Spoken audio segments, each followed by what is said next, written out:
Our scripture tonight is from Genesis, the 4th chapter, verses 6 through 17. I am in the New King James Version. So the Lord said to Cain, "Why are you angry? Why is your countenance fallen? If you do well, will you not be accepted? And if you do not do well, sin lies at the door, and its desire is for you, but you should rule over it." Now Cain talked with Abel his brother, and it came to pass, when they were in the field, that Cain rose up against Abel his brother and killed him. Then the Lord said to Cain, "Where is Abel your brother?"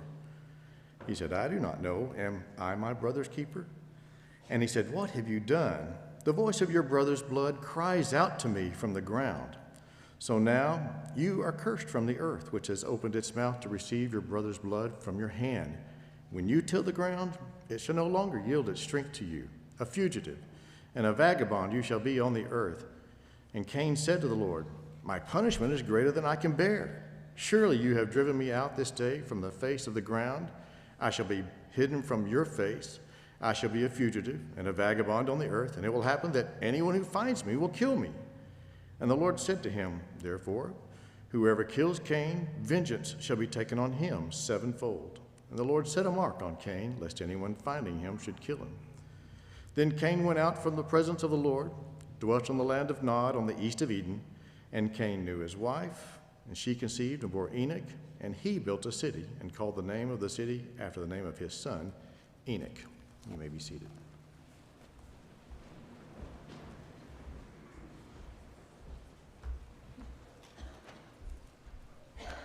Well, it's good to be with you tonight to continue.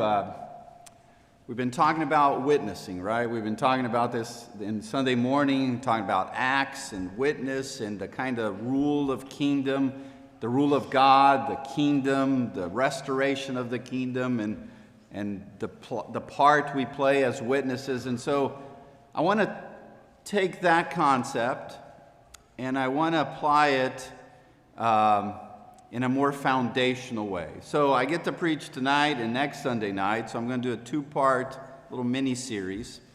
And I call it a foundational type of sermon because we often do topical sermons, which I think are great and important because it helps us apply what we're learning to very specific topics, practical application. But I think there's also some sermons that are foundational in the sense of it sets the stage for you to truly grasp this big picture of what is happening with the world, of why we're in the mess we're in, the problems we're in, the solution, and it just gives clarity, in my opinion, to the overall story. And that's the type of sermon I want to emphasize the next couple Sunday evenings. Now, some of you know this, many might not. I have gone back to school. I'm working on a second master's because I had so much free time, and I thought, why not? So my first was on ministry, Bible ministry. This one is on marriage and family therapy. So I'm about a year into it. I got a couple more years or so before I can be an official licensed therapist and then solve all your problems. And it's been interesting. I've enjoyed it. The last year or so, really deeply steeped in this idea of like the human condition and the mind and what's wrong with it and what's right with it and how do we solve it and, and different pathologies and categories and terms and methods. And in some of the readings that I'm currently doing, we're talking about different methods of therapy. And there's apparently two broad categories of at least the ones we're studying that are the modern therapy methods and then the postmodern therapy methods.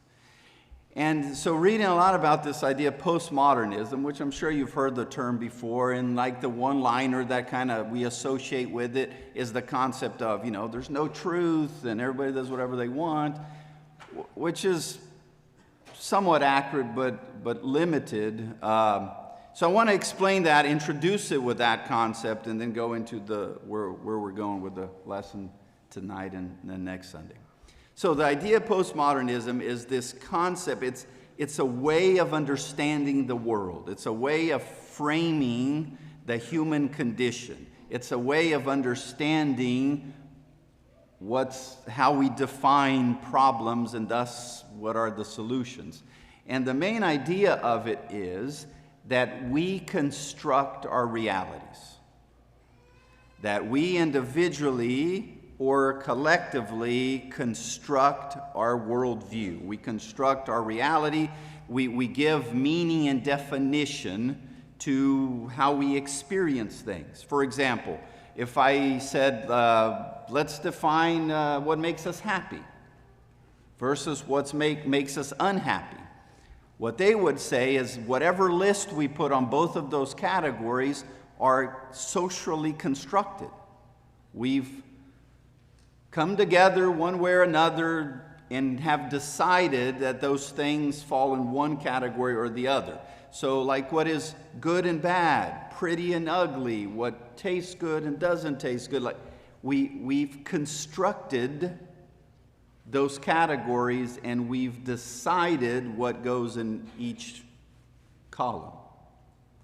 Now, there's all kinds of issues I have with that, but to say that I think that's a fair representation of the problem, where a true postmodern wouldn't necessarily even say it's a problem, because once again, we construct what goes in the category of problem or not problem. And the way we do it is how we use language, right? If we say this is bad, we've assigned a meaning to it. If we say this is pretty, we've assigned a meaning to it. And their point is that those categories change over time. What is modest? What is immodest? Think about it. Just about everything we wear today most likely would be immodest 1,000 years ago.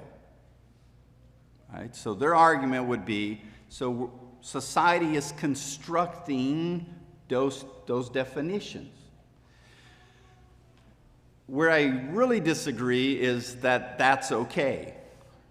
Right? That we can construct our realities and that's okay. And so then the role of the therapist in that particular world would be for us to help the client make sense of whatever problems they think they have. How does that fit with the broad categories that society has? So society says this is the way you have a good marriage. And then the client is living a way that doesn't fit that, so they have a problem. Well, maybe it's just because it's a compare and contrast, they would argue. So we just have to help the client make sense of that, understand how it compares, and then for them to create their own preferred reality. And that's really where I think the rub is, and where I disagree and think it goes off the rails. But the title of this sermon is The Cities We Build. Okay? And so I was talking to Scott. Scott texted me and he's like, hey, what's the topic for the sermon? So I can look up some verses or some songs. And I was like, well, I'm thinking of calling it We Built This City. And then he came right back with, that's a great song.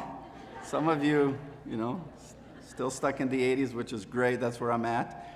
So Starship, right, had this song called We Built This City. And the way the song goes is we built this city on rock and roll. Yeah. And I thought, just sing it. Just sing it, Scott. And he obviously thought that would lead for a meeting with the elders, and that would create some other issues. So we built this city. That's the topic for tonight and next Sunday night, based on this idea of postmodernism, because that's really what humanity's been doing, trying to build our realities. And as we'll see, that's kind of an old, we think it's, we just came up with, it's an old problem. So, Genesis chapter 4, just as I'm coming up, I get a text from Grant. Where's Grant? Yeah, right over here, asking something, kind of just witty about, so Genesis again. Yes, Genesis. Elders, if we could have a meeting with people like Grant, that'd be great. So, yes, because it's a foundational sermon, right? It's important. So, here, the story of Cain. Often when we talk about the story of Cain, we talk about the idea of like, there was Cain and Abel, and they both approach God, they come to worship God, and Abel offers what's acceptable, and Cain does not offer what's acceptable, and then we make some assumptions that was probably about like the best, and Abel offered the best, and Cain maybe didn't, and whatever it wasn't acceptable, and Cain gets jealous, and Cain gets angry, and then he goes out and bashes his, brother's head with a rock. And the application is, don't bash your brother's head with a rock, that's implied, but really bring forth what's best of our lives and so forth. Okay, that is true, that's a part of the story. But really what I want to emphasize is, all that is happening, right? God has a conversation with Cain, kind of preventively. Why are you sad? Really is like, why is your face falling? Why are you moping? Don't you know if you do what's right, you'll be accepted? But here you are, evil is trying to crouch, it's trying to come upon you, and you got to fight it. And then the very next thing is he goes and kills his brother. Then God finds him, right, and has another conversation with Cain. And it's the conversation of, what have you done? Like, where's your brother? He kind of starts how parents do with kids, right? To see if the kids will confess what the parents already know to be true. Hey, where's your brother? Well, I don't know, am I my brother's keeper? Well, you should be, because the blood of your innocent brother cries out to me. And then God is going to punish Cain and going to send him off. Like, you're going to go out away from God. You're going to geographically do what you have spiritually, emotionally, relationally already done. Separate yourself from God. That's how you end up bashing your brother's head, is because you are away emotionally and spiritually and relationally from God. And what that leads to is death. Right? The whole Genesis 1 and 2, then Genesis 3, like the sin is a relationally fraught experience. The essence of sin is broken relationship with God, with self, with each other, with our broader societal context, and the inevitability of broken relationships is death. Literally, philosophically, spiritually, at times, like I said, literally. So that's what happens in this story. So it's a story that mirrors the story of Genesis 1 to 3. And so then God is going to send them away, and he says, my punishment is too great, because as soon as I make the next corner, I'm going to be killed myself. Because I brought death. Death is going to come to me. And God actually says, no. I'm not going to let you die. You're not going to immediately get death. And God, whatever the sign of Cain is, and that's an amazing rabbit hole to go down, but whatever the sign of Cain was, it was actually to protect him from death. So God is being merciful. And so he goes off, and here's where I want to pick up on the great 80s song. Is verse 16 or 17. Cain then finds his wife, right? And they come together. She becomes pregnant. They have a son named Enoch. And Cain then goes off and builds a city. And that verse just normally passes us by. But it's significant. It's foundational. Because Cain is now going to build a reality based on his worldview, which is he defines what's right and wrong. He defines his relationship with God. He decides how to carry out the relationship with those he disagrees with. He's already has murder in his backstory, and he's going out to build a city. He's going to construct a reality. He's going to go all postmodern on us. And he goes and does that. And you're like, what kind of city does he create? Well, we get some snippets. We get some insight. His backstory is a predictor. It's introducing the worldview that he has that he's going to use to create his reality. And so he's going to go out and he's going to create. And then the next story is, and then Cain had so-and-so, that had so-and-so, that had so-and-so. And when we get to these genealogies, we skip over them because they're boring. Except, note this. And had so-and-so, so-and-so, so-and-so, so-and-so. And then we stop on, and we had Lamech is introduced to the story. And then it briefly says, and Lamech had 2 wives. Like, wait a minute, that's already different. So in the world that Cain is creating, it's a world that allows you to define what marriage really even is. What makes you happy? Lamech liked women, he has 2. It's a world where you create your existence, your preferred reality. And Lamech has 2 wives. And then you're like, okay, well, that's a little weird. And then they have some kids. And then all of a sudden it breaks out. Well, it's in Hebrew, but it breaks out into a little ditty, little song, where he comes home one day and he sings a song to his 2 wives. And the song basically says this. So Lamech said to his wives, Adah and Zillah, listen to me, wives of Lamech, hear my words. I have killed a man for wounding me, a young man for injuring me. Like, that's got to be the weirdest song ever. What he's boasting about is that some young guy tried to mess with him or tried to wound him. He got in an argument somehow. Maybe he was driving home on the freeway, and you know how people are crazy there and people aren't paying attention, and somebody on the latest model donkey cuts him off, and then he's kind of mad, and so then they go on a road rage, and it breaks out into a fight, and he points out that whoever was messing with him was a younger guy, as if they could take him because he was older, but then he just unleashes death on this kid. And he goes home to sing about it. So what kind of world is Cain creating? The world of Cain, where you are far from God, where you define what's right and wrong, where you take whatever actions you feel best, even if that's killing somebody, out of your jealousy, your power playing. You like women, you can have 2. Somebody messes with you, you just unleash on them.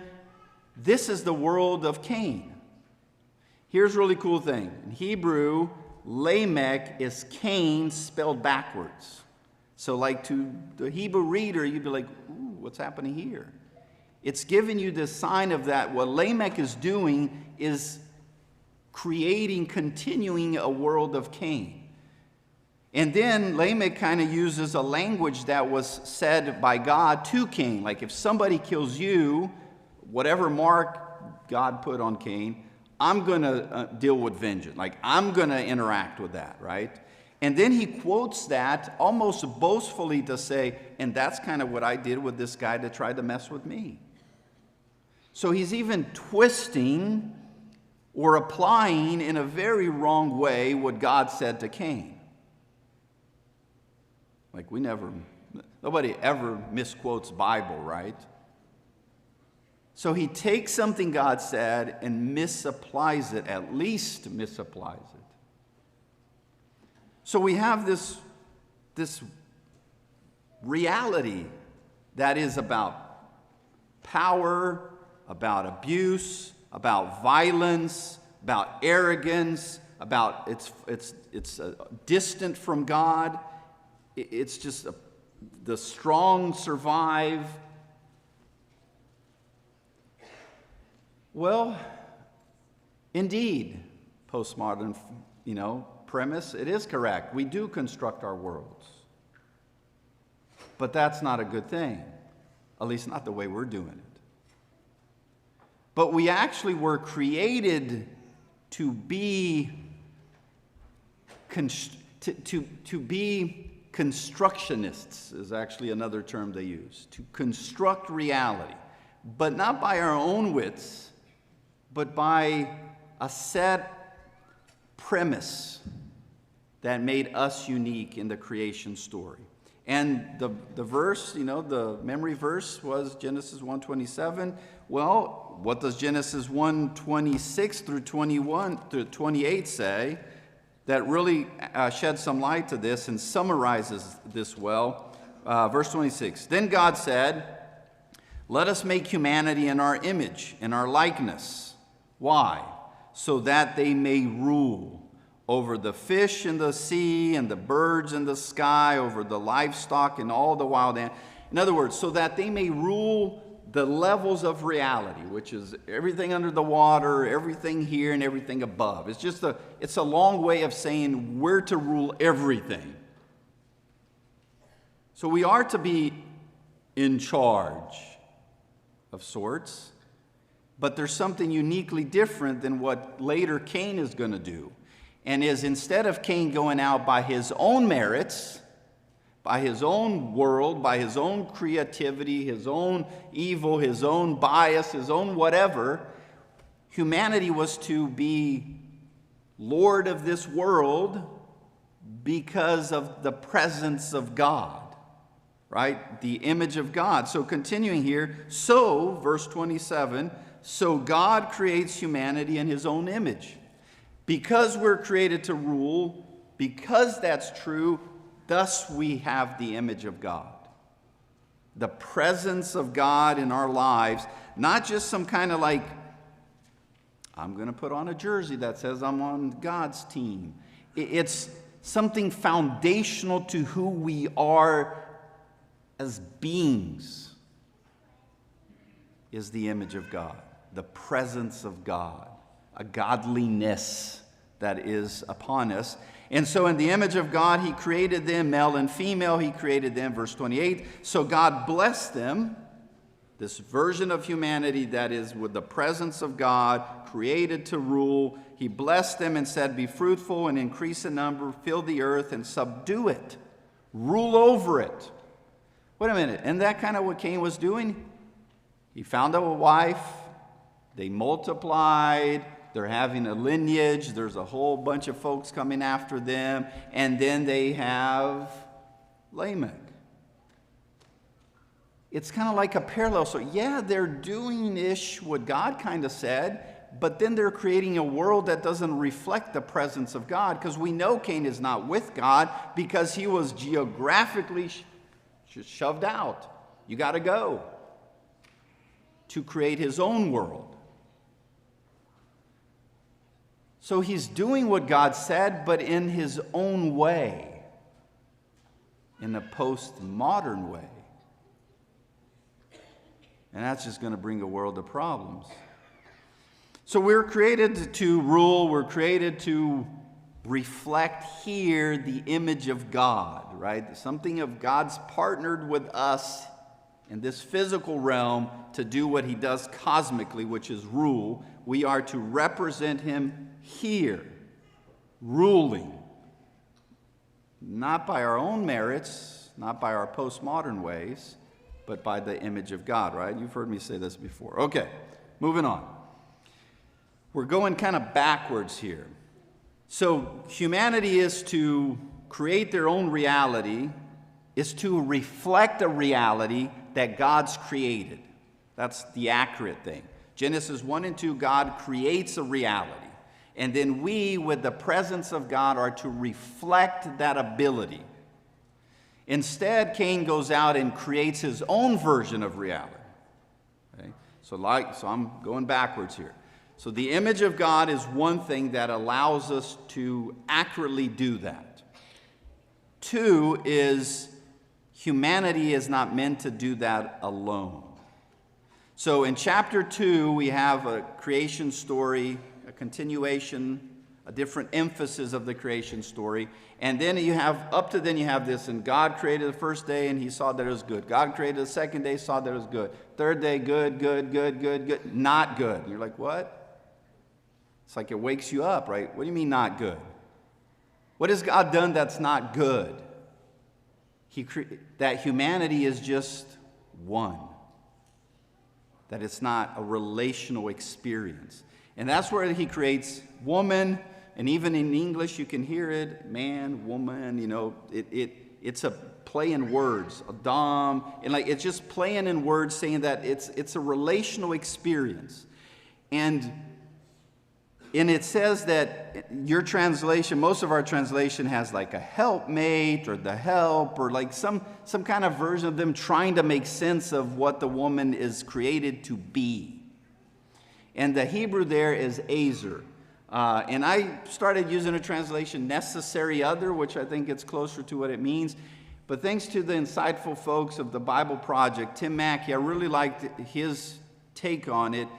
He says in English, probably the best way to think of what the woman was created to be was to be a delivering ally. Delivering from what? From something that wasn't good. Humanity created to reflect the world, the ability to construct a world as God did, is not best done as an individual experience. It is to be a relational experience. And so the woman comes alongside, or is actually from the man. The man is, there's two now, and there's a man and a woman, and the woman has this delivering ally presence. And it's interesting, the same expression that Cain builds a city is what God says that God built Eve. Like he built the woman. It's weird in English and it's weird in Hebrew. It's a word that you would use to build, to construct something. And so I think it's trying to get the reader to go forward into Cain, and then the story come back and be like, wait a minute. Cain builds a city, but God built this necessary other, this delivering ally presence. Cain builds a city. What were cities for in the ancient world, right? They often had walls. If you're just wandering around in that world on your own, your chances weren't very good. So you just kind of get together with some folks and you create a group, and then there's other people, and we're going to fight each other, and then we're going to build a wall, and it's about safety and protection, which is what Cain was worried about. I'm going to go into the world alone, and I'm going to get killed. And God says, actually, no, I'm not going to allow that. But Cain doesn't take that as enough. He goes out and builds a city to protect him and to then create his own world. So he takes on a wife and then builds an evil empire. Where God said humanity was to have two, right, a man and a woman, to then reflect the kind of world God's created. So they're doing this parallel bizarre world. And other places in the Bible where that Hebrew word for Ezer, what the woman is meant to be, is referring to the presence of God. For example, Deuteronomy 33:29, "Blessed are you, Israel, who is like you, a people saved by the Lord." So here's that delivering presence. "He is your shield and your helper," or the Ezer, "so your enemies will cower before you, and you will tread on the heights." So here's what God does. Out of his grace and mercy, he comes in and delivers humanity every time we create a mess of a world. And actually, Eve was to help Adam not do that. It was preventively. Supposed to be this beautiful relational experience. Here's an interesting thing. There's a researcher back in the 90s, and he's been used in a lot of cool ways, done a lot of research, John Gottman, and he found that one of the things that he could predict divorce is if a husband, did not consider or listen to any input or very little input from his wife. He would 80% act like, say, up to 80% more likely to end in divorce. Well, actually, we're supposed to be listening if they are to be the delivering ally. Right? We're supposed to be doing this relationally. In other words, you're like, well, I'm not in charge of building no city. Well, that's accurate. But we build our lives, our marriages, our family, our work, our teams, our congregations. We get to build stuff. But by what approach? God's approach or a postmodern approach? And most of us will be like, oh, we're not postmodern, but we are. If we're creating a world without the presence of God. We're constructing something. But what are we constructing? And I don't even know if it's on rock and roll. It needs to be on God. And so, well, let's go to Genesis 3. Because this is the essence. Because part of what one of my teachers said in this methods class I'm taking is, as a therapist, you need to wrap your mind around the idea of what's wrong, like what's the problem. And I don't mean like as a client comes in, I'm sad, depressed, I got a lame husband, whatever. Like the overall problem of humanity. And each method has its own little, approach. Here's what I think is wrong with humanity. Genesis chapter 3, verse 5. The serpent says this to Eve, who was supposed to be the delivering ally, right? I think this is why the serpent comes to Eve, because the role that Eve was created to have was foundational. And so it's not that Eve was weaker, this or that or the other, because apparently like Adam's just standing there, at least that's how the language implies it. What was he doing? On his phone? Like pick up a stick, hit the snake, do something. So he's just there twiddling his thumbs, and the serpent is having this conversation with the delivering ally and says this to the woman. God knows that when you eat from the tree, your eyes will be open and you will be like God, knowing good and evil. Here's the temptation. You don't have to reflect the presence of God. You could be your own gods. You can construct your own world by your own godliness. Like you be your gods. You be the gods and goddesses of your world, and you go out and you create a Cain city. And that's what humanity's been doing ever since. And how's that working for us? I don't think it's going well. So postmodern is correct in that we are constructing our realities and picking and choosing. But here's really the rub. That's not a good thing. We're to create a world that reflects the creative power of God, exemplified in Genesis 1 and 2, empowered, shared with us that ability by the presence of God Almighty, with a relational approach, right? Men and women with this delivering ally, which now God continues to be, because we don't even do that well with each other. We're supposed to create that kind of thing, not the world of Cain.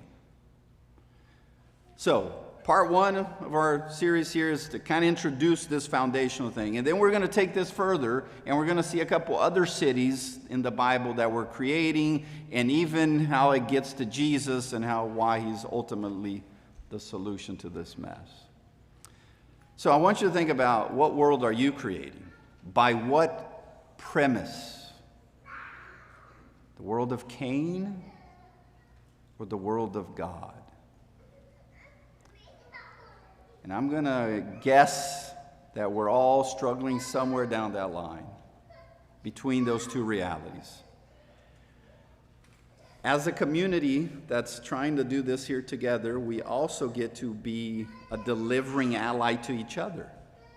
We get to pray for each other. We get to help each other. We get to struggle together. We get to be alongside each other. We get to cry with each other. We get to, show compassion to each other. And really, that's a big part of what our invitations are for.